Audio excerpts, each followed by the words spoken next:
Exactly, अब बात study की नहीं रही, जी। अब बात नंबर ज्यादा कैसे आए इसकी तरफ ध्यान है। नमस्कार, सत श्री अकाल, आदाब, स्वागत है आपका बहुत बहुत फिर से एक बार मेरे इस YouTube channel react with Prince में। आज हमारे साथ जो एक शख्सियत मौजूद हैं इस इंटरव्यू में, वो सर हैं डीपी पराशर जी, जिनका एजुकेशन की फील्ड में 25 साल से ज़्यादा एक्सपीरियंस है कि कैसे बच्चों को पढ़ना चाहिए, किस वे में पढ़ना चाहिए, उनको अपनी ज़िंदगी का जो गोल है सेट करना है, किस तरीके से करना है, जो स्टडी करनी है किस ज़रिए करनी है, वो सारी चीज़ों पे आज हम बात करेंगे। उनसे जानेंगे कि आखिर जो आज हमारे समाज में स्टूडेंट लाइफ है वो अपने आप को सोचते हैं कि हम क्या करें, कैसे करें, पढ़ें कैसे, किस लाइन में जाएं। तो आज हम हर एक सवाल का जवाब उनसे जानें।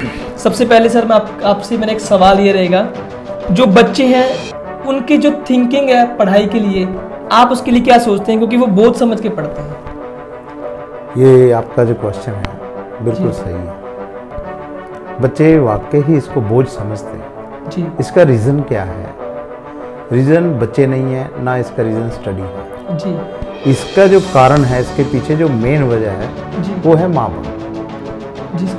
माँ बाप की थिंकिंग, माँ बाप के सपने जी पहले तैयार हो जाते हैं बच्चों के आने से हम्म, कि मेरे बच्चे होंगे, मैं उनको ये बनाऊंगा, जी डॉक्टर बनाऊंगा, इंजीनियर बनाऊंगा, जी या जज बनाऊंगा, आईपीएस ऑफिसर बनाऊंगा। अब इसके पीछे वो ऐसा क्यों सोचते हैं?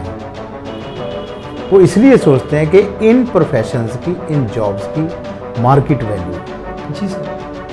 वो बच्चे की जो एबिलिटी है, उसका जो कैलिबर है, उसको परखते नहीं पहले। सही सर। और आप देखो, जब हम किसी फिश को कहें जी सर। कि पेड़ पे चढ़ना है, जी ये गलत हो जाएगा।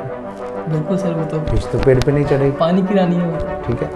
अगर हम हाथी को कहें कि पेड़ पे चढ़ो, ये भी गलत है, ये भी गलत है सर। ठीक है। तो वो फेल है। बिल्कुल सर। हमारे बच्चे इसीलिए फेल हैं कि उनका जो स्वभाव है, उनको जिस लिए परमात्मा ने धरती पर उतारा है, वो हमारे पास ना वो एजुकेशन है, ना वो सिस्टम है, ना हम उनका टैलेंट जो है सर्च कर पा रहे हैं जी कि वो किस फील्ड में जाए। बिल्कुल। लेकिन आज एजुकेशन चेंज होती चली जा रही है। बिल्कुल। आज साइकोलॉजिकली जो हम बच्चों को पढ़ाना चाहते हैं, उसी बेस पे एजुकेशन है, एग्जैक्टली सर। ठीक है। बिल्कुल। तो इससे क्या होगा, जब बच्चों को उनके स्वभाव की एजुकेशन मिलेगी तब बोझ नहीं लगेगा।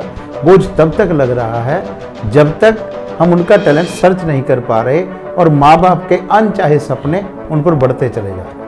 बिल्कुल। तो इसमें जो मेन रोल आता है वो हमारे सोसाइटी का आता है।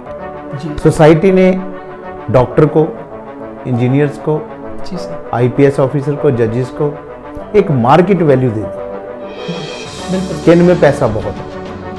सही है। और बच्चे को बचपन से, अब एक बच्चा आता है जी वो पेंटर बनना चाहता है, गायक बनना चाहता है, हम क्या बोलेंगे? नहीं बेटा डॉक्टर बनना। बिल्कुल। रीज़न कि डॉक्टर बनने में फ़ायदा है, हम हॉस्पिटल खोल देंगे उनका, बिल्कुल। पैसा जितना मर्जी ले लो। अब बच्चे को हम क्या सिखाते हैं कि बेटा डॉक्टर बनना है और जितना मर्जी पैसा मांग लो, कोई मना नहीं कर सकता। बिल्कुल सर। अब बच्चे को हम जन्म से उसके पैरों में, उसकी जड़ों में यही सींचते आ रहे हैं, पानी की जगह यही चल रहा है। ये डाल। अब जब वो बड़ा हो गया, वो डॉक्टर बन भी गया, अब जब वो पैसे मांगता है, फिर हम समाज वाले लोग चीखते हैं कि डॉक्टर बहुत पैसा मांगते हैं। अब समाज की गलती है। उसकी तो वैल्यू डाल। हाँ, तो लेकिन वो बच्चा जो डॉक्टर बना, वो बर्डन में बना तो बर्डन में, ठीक सर। क्योंकि वो फेल भी हुआ है, ठीक है। वो कहीं कहीं उसने कोई बाय हुक बाय क्रुक कुछ किया भी है आगे आने के लिए, राइट सर। ठीक है।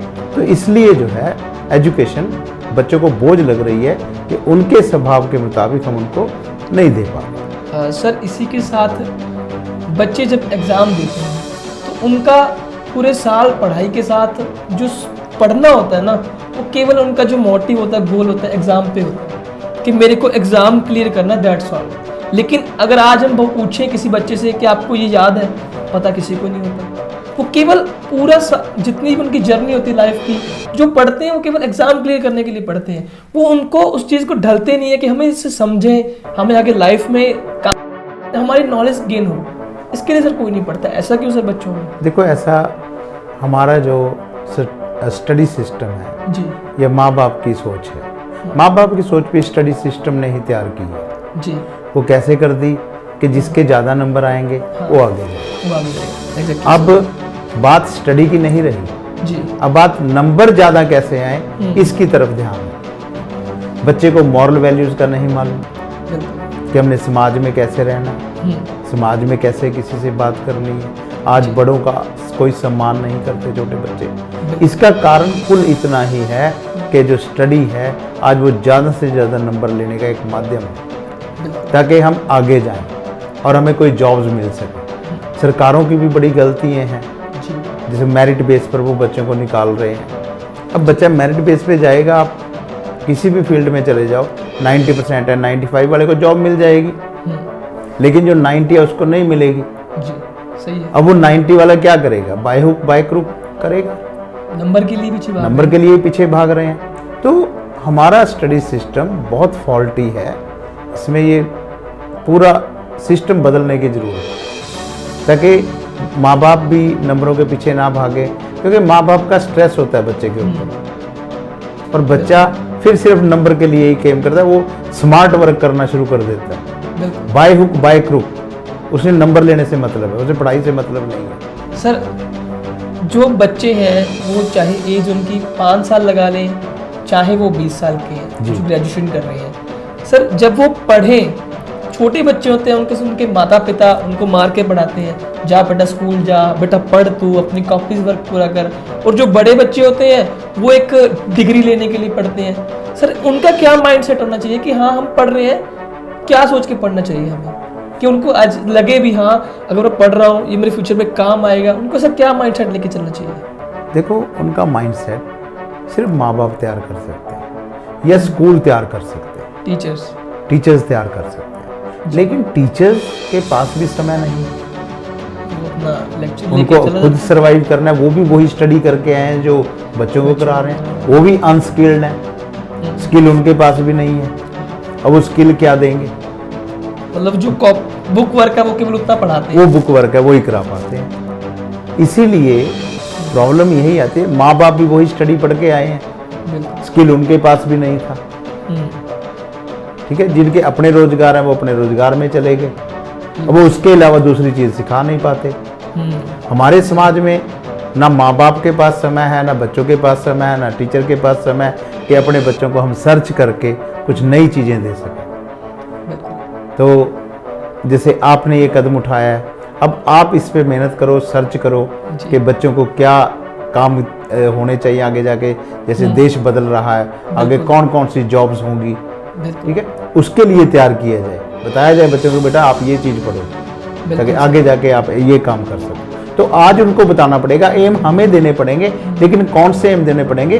देश बदल रहा है, उसके हिसाब से हमें जॉब्स फाइंड करनी पड़ेंगी कि आगे आने वाले समय में कौन कौन सी जॉब्स होंगी, हम उनको वो स्टडी दे पाएँ। आज हमारे समाज में जो यंगस्टर हैं, गर्ल्स हैं, बॉयज़ हैं, जो काफ़ी अच्छी डिग्री होल्डर हैं, मास्टर भी हैं, ग्रेजुएशन भी है, लेकिन बेरोजगारी भी उसके बावजूद, ऐसा क्यों है सर? आज जो हम बच्चों को पढ़ा रहे हैं, आज मेरा बच्चा है जी 7 साल का, 8 साल का, वो डॉक्टर बनेगा आज से जाके 20 साल के बाद। बिल्कुल, ठीक है जी।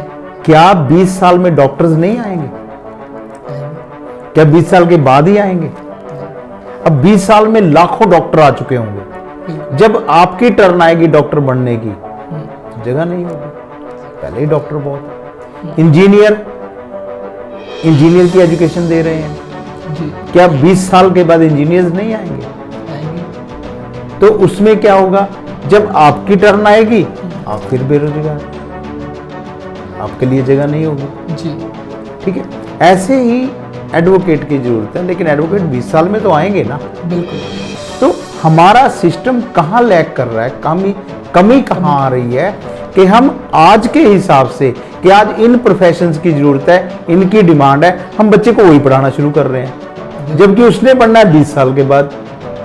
ऐसे ही हमारे साथ हुआ। जब जरूरत थी क्लर्क्स की, हमें क्लर्क की पढ़ाई करा देगी, आप जरूरत नहीं, आप कंप्यूटर आ गए हैं, हम बेरोजगार हो गए। तो बेरोजगारी की कमी, बेरोजगारी जो उठती है वो इसी वजह से आ रही है कि हम लोग बहुत पीछे का पड़ रहे हैं और दुनिया आगे चलती चली जा रही है। बिल्कुल। तो हमें आज ये सोचना होगा कि आने वाले 10 साल के बाद, आने वाले 15 साल के बाद जब मेरे बच्चे बड़े हो जाएंगे, तब देश में कौन कौन सी जॉब्स होंगी। जी समझते हैं या पेरेंट्स समझते हैं या हमारा समाज सोचता है कि पढ़ाई ज़रूरी नहीं है, पढ़ाई कोई काम नहीं आती है। आखिर में आके जैसे वही बात आ गई कि बंदा पढ़ लिख के करता तो कोई बिजनेस करने लग जाता है, कोई नौकरी करने लग जाता है, जिसमें वो सोचते हैं यार हमने मास्टर डिग्री भी कर ली, बैचलर भी कर ली, हमारी काम तो कोई नहीं है। तो उनकी वो थिंकिंग हो जाती है और पूरे समाज में वो वही फैलाते हैं, वही वाइब्रेशन होती है कि स्टडी कोई काम नहीं आती। देखो प्रिंस जी, हम पढ़ाई से बहुत बड़ी चीज प्राप्त करते हैं। अब वो क्या चीज़ है ये बता पाना मुश्किल हो जाता है, लेकिन मैं आपको जरूर बताऊंगा कि हम उससे क्या पाते हैं। जी। आप 10वीं करते हो, 12वीं करते हो, BA करते हो, MA करते हो या MSc करते हो, आगे जाके PhD कर लेते हो किसी भी सब्जेक्ट। बिल्कुल। उससे जो आप जिस नॉलेज के थ्रू, जिन किताबों के थ्रू आपने उस ज्ञान को अर्जित किया, जी। उस ज्ञान का चाहे आपकी ज़िंदगी में कोई काम ना हो, लेकिन वो एक चीज़ आपको दे जाती है जिसको हम कहते हैं समझ, कॉमन सेंस। ये जो एजुकेशन है कॉमन सेंस पैदा करती है। आप एक पढ़े लिखे व्यक्ति में और जो नहीं पढ़ा, उन दोनों में आप फर्क कर सकते हैं, आपको बिल्कुल फर्क पता चलेगा। एजुकेशन सिर्फ आपको समझ देती है और वो कुछ नहीं करते। इसलिए विद्या को, पढ़ाई को हमारे पूर्वजों ने सोने पे सुहागा कहा है, सर्वश्रेष्ठ बताया। विद्या को सुहागा बोला है, सोना नहीं बोला। सोना आपको खुद होना है। जी।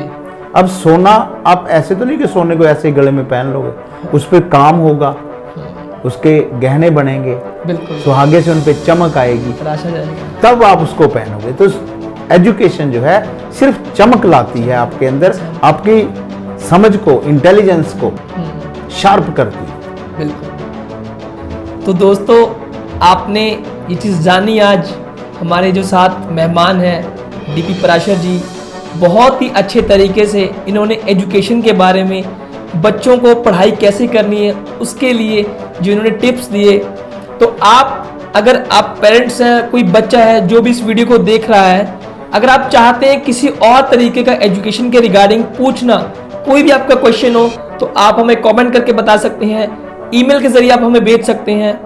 और आप किसी भी तरह का एजुकेशन में काउंसलिंग चाहते हैं, कुछ पूछना चाहते हैं, तो आप हमें कमेंट करके जरूर बता सकते हैं, ताकि हमारे साथ जो मेहमान मौजूद हैं वो आपको आपके हर एक सवाल का जवाब दे पाए और बिल्कुल स्ट्रिक्ट जवाब दे पाए, जिसके कारण आप अपना करियर बड़े अच्छे तरीके से उसे निभा सकते हैं, आगे अपनी ज़िंदगी को लेके जा सकते हैं। तब तक के लिए हमें दीजिए इजाज़त, अलविदा। फिर मिलेंगे जल्दी ही एक नई वीडियो के साथ। धन्यवाद।